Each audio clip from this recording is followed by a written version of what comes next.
যে রাজনৈতিক শক্তিগুলো রয়েছে, আমরা সকলে ঐক্যবদ্ধভাবে আগামীর বাংলাদেশকে আমরা গড়ে তুলতে চাই। আপনাদের অনেকের মনের মধ্যে প্রশ্ন জাগতে পারে যে একটি সরকার নির্বাচিত হয়ে ক্ষমতায় অধিষ্ঠিত হলো মাত্র 6 মাস। এই 6 মাস যেতে না যেতেই আমরা বিরোধী দলের পক্ষ থেকে এই সরকারের নানা বিষয়ে সমালোচনা করছি এবং নানা বিষয়ে আমরা বিরুদ্ধাচরণ করছি।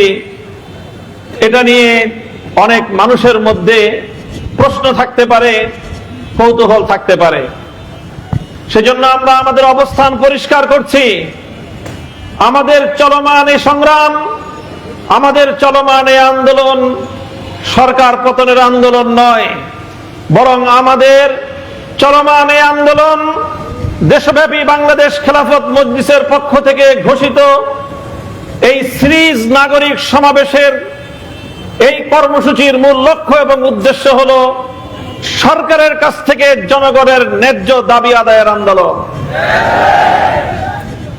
আমরা লক্ষ্য করেছি একটি ফ্যাসিবাদী সরকার, যারা কখনো বিনা ভোটের সরকার কায়েম করেছিল, কখনো রাতের ভোটের সরকার প্রতিষ্ঠিত করেছিল, কখনো আমি আর ডামি মার্কা নির্বাচনের মাধ্যমে বাংলাদেশের জনগণের কাছ থেকে তাদের ভোটের অধিকার কেড়ে নিয়েছিল। এভাবেই বাংলাদেশ থেকে বাংলাদেশের তরুণ প্রজন্ম, এমনকি যাদের বয়স 35-এর কোটায়, তারা ভোটাধিকার কি জিনিস ভুলতে বসেছিল। মানুষের কাছ থেকে তাদের ভোটাধিকার কেড়ে নিয়ে এই ফ্যাসিবাদী সরকার ক্ষান্ত হয়নি, গোটা বাংলাদেশটাকে একটা বদ্ধভূমিতে পরিণত করেছিল। বাংলাদেশের শত শত হাজার হাজার যুবকদেরকে গুম করে খুন করেছিল। বাংলার প্রতিটি জনপদে মায়ের কান্না ভেসে আসতো, সন্তানহারা বাবার আর্তনাদে বাংলার আকাশ বাতাস ভারী হয়ে উঠেছিল। ঠিক এমন একটি খুন, গুম আর হত্যাকাণ্ডের রাজত্ব প্রতিষ্ঠিত হয়েছিল বাংলাদেশে, যে দেশে বাংলাদেশের নাগরিকদের অধিকারের চেয়ে আরেকটি ভিন দেশের স্বার্থ রক্ষা করাই হয়েছিল সরকারের প্রধান এজেন্ডা। যে দেশের সরকারের প্রধানমন্ত্রীকে বিশ্ব দরবারে একটি স্বাধীন সার্বভৌম দেশের প্রধানমন্ত্রী নয়, বরং অন্য আরেকটি দেশের মুখ্যমন্ত্রী হিসেবে ভূমিকা পালন করতে বাংলাদেশের মানুষ দেখেছে। তখন দেশের মানুষ নিজেদের অধিকার আদায়ের জন্য, দেশটাকে আধিপত্যবাদী শক্তির হাত থেকে রক্ষা করার জন্য, বাংলাদেশের মানুষের দীর্ঘদিনের ভোটের অধিকার, সম্মান এবং মর্যাদা পুনরুদ্ধার করার জন্য বাংলাদেশের মানুষ একের পর এক সংগ্রাম করে গিয়েছে। এই সংগ্রামের ভিত তৈরি হয়েছিল 2013 সালের শাপলা চত্বরে।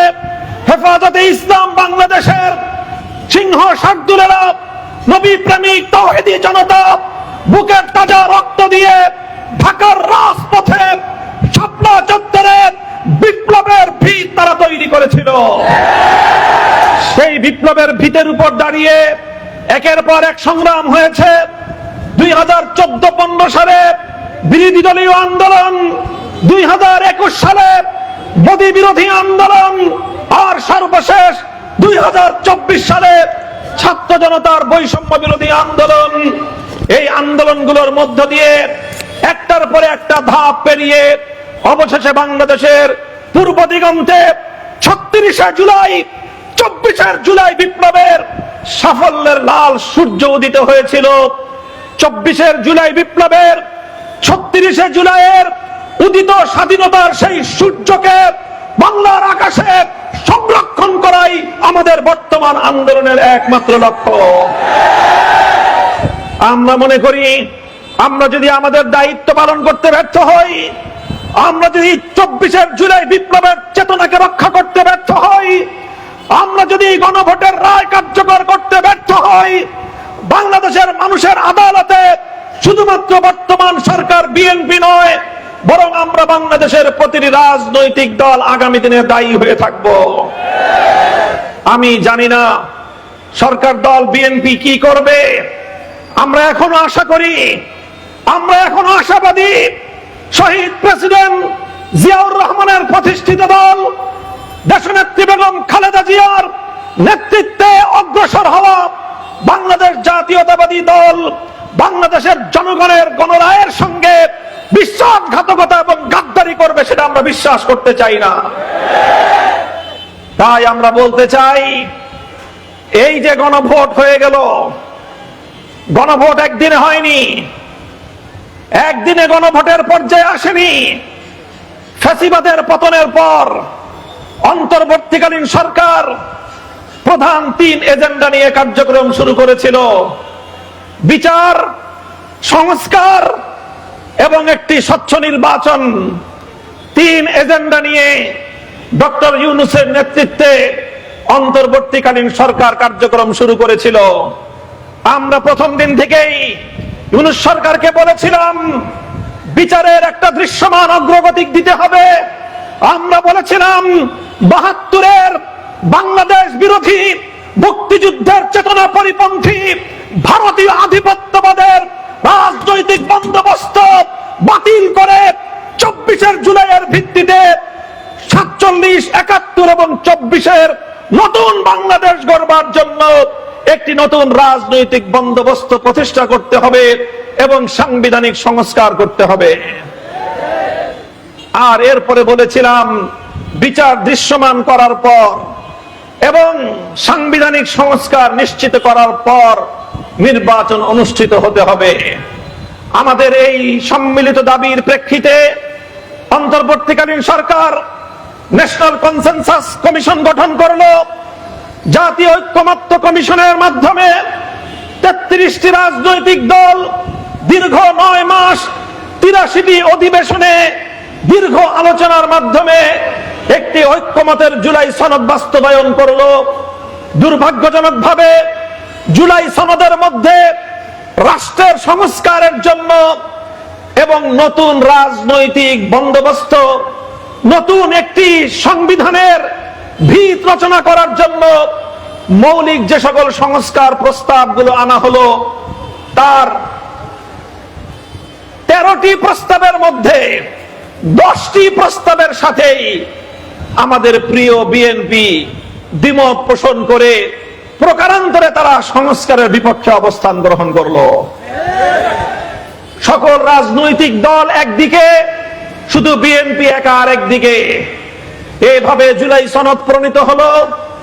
এরপরে জুলাই সনদ প্রণীত হওয়ার পর যখন গুরুত্বপূর্ণ বিষয়গুলোতে বিএনপির সাথে অন্যান্য রাজনৈতিক দলগুলো একমত হতে পারলো না, জামায়াতে ইসলাম একমত হতে পারলো না, জাতীয় নাগরিক কমিটি এনসিপি একমত হতে পারলো না, বাংলাদেশ খেলাফত মজলিস একমত হতে পারলো না, ইসলামী আন্দোলন বাংলাদেশ একমত হতে পারলো না, বাংলাদেশের প্রায় মূলধারার প্রতিটি রাজনৈতিক দলের সাথে বিএনপির জুলাই সনদের মৌলিক ধারাগুলো নিয়ে দ্বিমত থেকে গেল। তখন প্রশ্ন আসলো, এই দ্বিমতের অবসান কিভাবে হবে, এই দ্বিমত কিভাবে ঘুচবে? তখন আমরা একমত হলাম, বিএনপি সহ আলোচনার টেবিলে বসে সিদ্ধান্ত গ্রহণ করলাম, চূড়ান্ত সিদ্ধান্ত দেবে জনগণ। জনগণের কাছে যাওয়া হবে, রেফারেন্ডাম অনুষ্ঠিত হওয়ার ব্যাপারে, গণভোট অনুষ্ঠিত হওয়ার ব্যাপারে। বিএনপির আজকের মুখপাত্র জনাব সালাউদ্দিন সাহেব প্রস্তাব করলেন, গণভোট হোক, জনগণ যেই ম্যান্ডেট দিবে সেটাই কার্যকর হবে। আমরা চ্যালেঞ্জ গ্রহণ করলাম, ঠিক আছে, আসুন গণভোটে। গণভোটের দাবি, বাস্তব গণভোটের দাবি মেনে নেওয়া হলো। বিএনপি একমত হলো, গণভোটের জন্য ব্যালট পেপার তৈরি করা হলো। সেই ব্যালটের মধ্যে বিএনপি যেই সকল পয়েন্টগুলোতে অন্যান্য রাজনৈতিক দলের সাথে দ্বিমত পোষণ করত, প্রতিটি পয়েন্টকে উল্লেখ করে 4টি প্রশ্নের মাধ্যমে জনগণের কাছ থেকে হ্যাঁ অথবা না ভোট চাওয়া হয়েছিল। আপনারা জানেন, বাংলাদেশে বিগত 12ই ফেব্রুয়ারি যে নির্বাচন হয়েছে, সেটি শুধুমাত্র সংসদ নির্বাচন ছিল না, সেটি ছিল একসাথে সংসদ নির্বাচন, সঙ্গে ছিল গণভোট, রেফারেন্ডামের নির্বাচন। সেই নির্বাচনে একই দিনে, একই নির্বাচন কমিশনের তফসিলে, একই সরকারের অধীনে 2টি আলাদা আলাদা ব্যালট পেপারে একই ভোট কেন্দ্রে গোটা বাংলাদেশ ব্যাপী ভোট হলো। একটা ভোটে সংসদ নির্বাচনে 50%-এর কিছু মানুষ, বেশি মানুষ ভোট দিল ধানের শীষ সহ বিএনপি এবং তার মিত্রদেরকে। তারা সংখ্যাগরিষ্ঠতা পেয়ে 2 শতাধিক অধিক আসন কেড়ে নিয়ে ইঞ্জিনিয়ারিং এর মাধ্যমে সুপরিকল্পিতভাবে 2/3 মেজরিটি তারা বেছে নিয়েছে। বিগত অন্তর্বর্তীকালীন সরকারের রেজওয়ানা চৌধুরীদের মতো ষড়যন্ত্রকারীরা ষড়যন্ত্র করে তারা 2/3 মেজরিটি বিএনপিকে দিয়েছে। আমরা দেশের স্বার্থে সব মেনে নিয়েছি। আমার ভোটের আমার আসন থেকে পরিকল্পিতভাবে পরাজিত করে আমাদেরকে সংসদে সত্য কথাগুলো উচ্চারণ করার পথ রুদ্ধ করে দেওয়া হয়েছে। আমরা মেনে নিয়েছি দেশের স্বার্থে, আমরা মেনে নিয়েছি জনগণের স্বার্থে। এরপরেও কথা থেকে যায়, তারা 50% ভোট পেয়ে সরকার গঠন করলো, অথচ প্রায় 70% মানুষ গণভোটে হাত ব্যালটের পক্ষে ভোট প্রদান করলো। এভাবে একদিকে 50%, আরেকদিকে 70% মানুষের ভোট আসলো হায়ের পক্ষে। যখন বিজয়ী সংসদ সদস্যদেরকে শপথ পড়ানোর জন্য আহ্বান করা হলো, তখন আমাদের সকলকে হতবাক করে দিয়ে বিএনপি এবং তার দলীয় সংসদ সদস্যরা শুধুমাত্র সংসদ সদস্যের শপথ গ্রহণ করলো, আর 70% মানুষের গণভোটের প্রতি বৃদ্ধাঙ্গুলি প্রদর্শন করে তারা সেই গণভোটের শপথ গ্রহণ করতে অস্বীকৃতি জ্ঞাপন করলো। আজ আমাদেরকে যারা প্রশ্ন করেন যে সরকারের 6 মাস গেল না, এখনই আপনারা সরকারের বিরুদ্ধে কথা বলছেন কেন, তাদের প্রতি বিনীতভাবে আমাদের আহ্বান একটাই থাকবে, আমরা এই সরকারের সমালোচনা করতে চাই নাই, আমরা সরকারের বিরুদ্ধাচরণ করতে এখনো প্রস্তুত নই, কিন্তু সরকার তো জন্মের প্রথম দিন থেকেই 70% মানুষের জনগণের ভোটের সঙ্গে গাদ্দারি করেছে। আমরা বলবো, আমরা সরকারের যেমন সমালোচনা করছি, 70% মানুষের ভোটাধিকারের সাথে সরকার যে বিশ্বাসঘাতকতা করেছে, সেই জনগণের ভোটের অধিকার, ভোটের সম্মান রক্ষা করার জন্য আজকে আমরা জনগণের দুয়ারে দুয়ারে যাচ্ছি।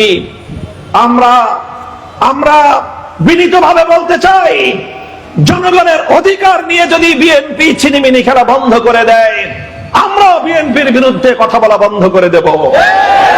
আজ যদি জনগণের 70% মানুষের গণভোটের রায় কার্যকর করার ঘোষণা দেয় বিএনপি প্রধানমন্ত্রী, রাষ্ট্রের প্রধানমন্ত্রী জনাব তারেক জিয়া, আমি টাঙ্গাইলের এই শহীদ মিনার মঞ্চে দাঁড়িয়ে বলতেছি, আগামীকাল থেকে আমাদের গণভোটের রায়ের দাবিতে আয়োজিত প্রতিটি নাগরিক সমাবেশের কর্মসূচি স্থগিত ঘোষণা করব।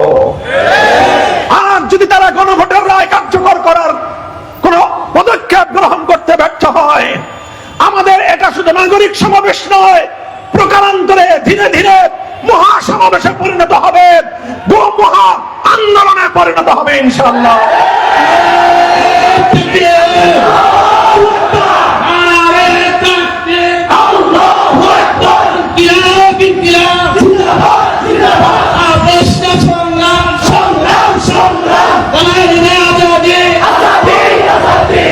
সংগ্রামী সাথী ও বন্ধুগণ, আমরা পরিষ্কার বলছি, আমরা বর্তমান সরকারকে পতনের জন্য আন্দোলনে নামি নাই, বরং আমরা মনে করি অনেক কষ্টের পর, অনেক রক্ত দেওয়ার পর, অনেক জীবনের বিনিময়ে বাংলাদেশে আজ জনগণের যেই শাসন প্রতিষ্ঠিত হয়েছে, যেভাবেই হোক জনগণের ম্যান্ডেট নিয়ে বর্তমান সরকার ক্ষমতায় অধিষ্ঠিত হয়েছে, আমরা চাই এই সরকার 5 বছর ক্ষমতায় টিকে থাকুক।